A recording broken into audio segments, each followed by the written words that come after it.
11월 6일 목요일입니다. 오늘도 주와 함께 걸어가는 복음의 삶을 삶 가운데 드러내고 나타내는 삶 되시기를 축복합니다. 우리 합심해서 기도하겠습니다. 주의 일을 할 때 원망과 불평은 사단의 시험을 교회에 불러들인 이름을 알고 교회와 성도들 모두에게 유익한 결과가 돌아가는 일을 하게 도와주옵소서. 이명 권사님의 전도 대상자인 지인 정정순, 친척 박주원, 박소영과 병가영 청년의 애인 유용상, 어머니 문행자, 동생 변웅, 이분들이 성령의 역사로 주님 품으로 돌아오게 하옵소서. 간절히 기도하겠습니다.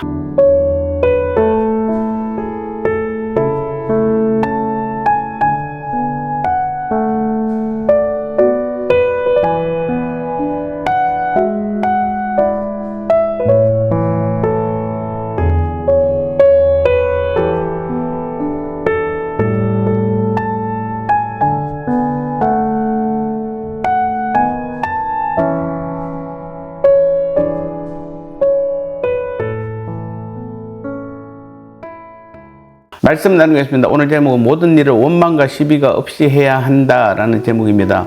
어제에 이어서 사도행전 6장 1절 말씀을 다시 보겠습니다. 그때 제자가 더 많아졌는데 헬라파 유대인들이 자기의 가부들이 매일의 구제에 빠짐으로 히브리파 사람을 원망하니. 아멘. 어제에 이어서 우리 1절을 다시 한번 보는 이유는 헬라파 성도들은 자기의 가부들이 구제하고 봉사하는 매일 그 일에서 제외되자 사도들과 히브리파 성도들을 원망하기 시작했습니다. 즉 교회의 불공평한 구제 사역이 교회 내에 원망과 불평을 생겨나게 한 것입니다. 자, 이것은 한참 성장 일로에 있는 초대교회로서는 적지 않는 문제였습니다.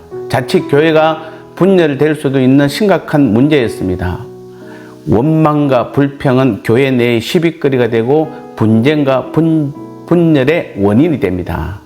불평과 원망은 사단의 시험을 교회로 불러들이는 신호음인 것입니다. 그러므로 우리는 어떤 일을 할지라도 원망과 시비가 없이 일을 처리해야 합니다. 우리 주변에는 일을 버려놓고 그 관리와 수습을 하지 못해 많은 사람들에게 원성을 듣는 성도들이 적지 않습니다.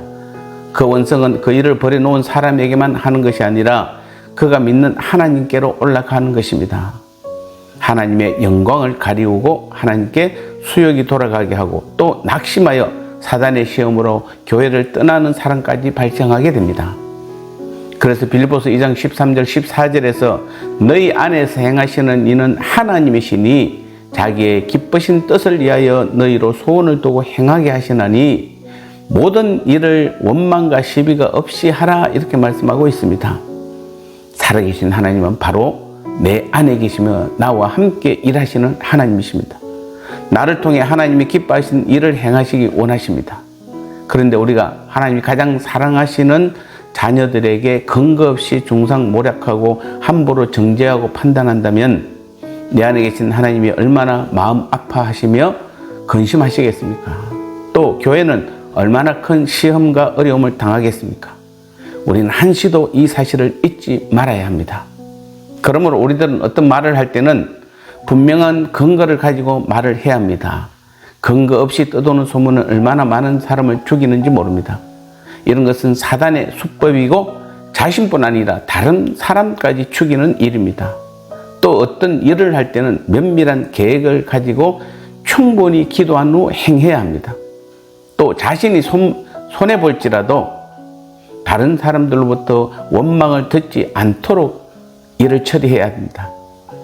우리는 어떤 일을 행하는 것이 중요한 것이 아니라 어떤 말을 많이 하는 것이 중요한 것이 아니라 더 많은 사람에게 아름답고 유익한 결과가 돌아가게 하는 것이 중요하다는 사실을 꼭 명심해야 할 줄 믿습니다. 나눔의 시간입니다. 교회 안에서 일을 할 때 원망과 불평을 해서는 안 되는 이유는 무엇인가요?